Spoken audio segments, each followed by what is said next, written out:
The Siddis carried with them their exceptionally rich musical tradition and kept it alive and flourishing in India, unknown to the world, including even Indians themselves. Today, they are coming out of the forest.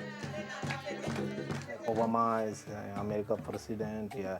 And America, you see that Carl is Ben Johnson and someone playing for Manchester, and they made our prestige a little bit up.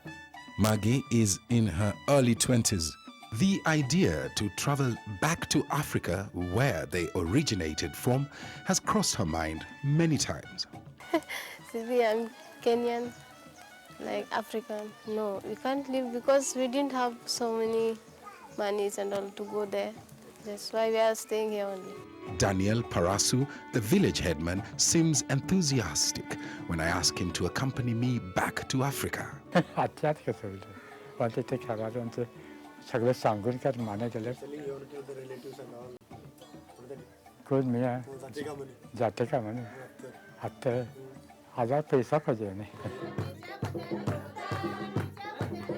Santan Birji Sidi, who has just finished his Masters of Commerce degree, hopes to enroll for his doctorate.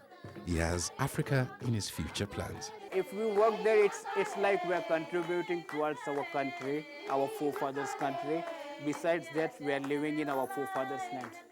When we go there, that's the only time we will be able to express the feelings. Most Siddis in Karnataka are Christians. They receive spiritual guidance from the local pastor, Hollinston D'Souza, who thinks their connection with Africa has faded.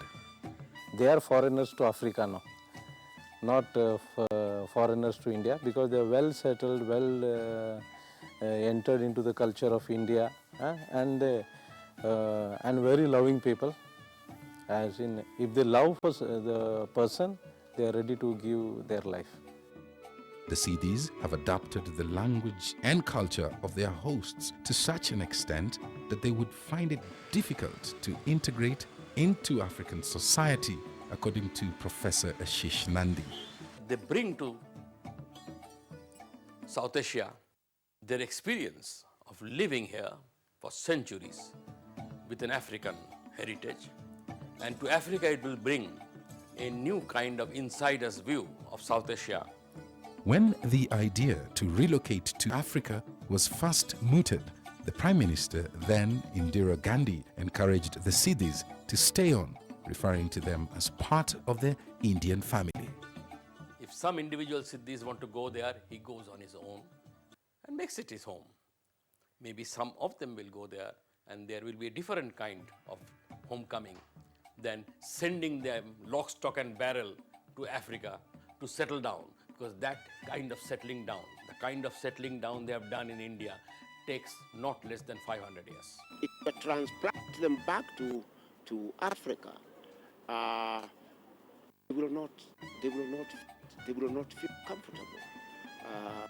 They will probably have even more problems.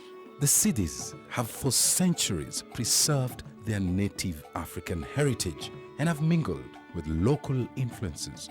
Their myths, their legends, their grandparents' tales, the stories that their parents told them, the lullabies they sing, they are in Indian languages. How can you wipe that out and start with a clean slate?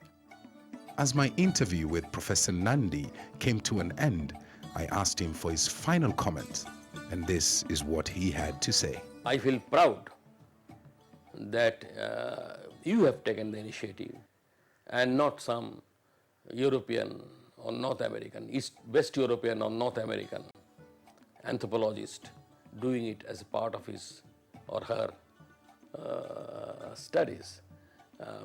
I think that this kind of initiative is something which is required in a larger scale, and in this sense you are doing pioneering work according to me. I am exceedingly proud of it, frankly speaking.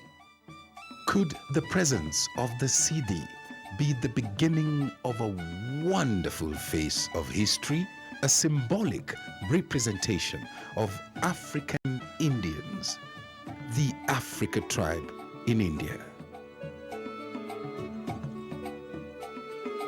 Well, filing this report came with certain challenges. Take a look at this one. To the local customs, and they also speak the local language. But some of the African heritage that they've managed to preserve include music and dance. Mboya, Siddis TV.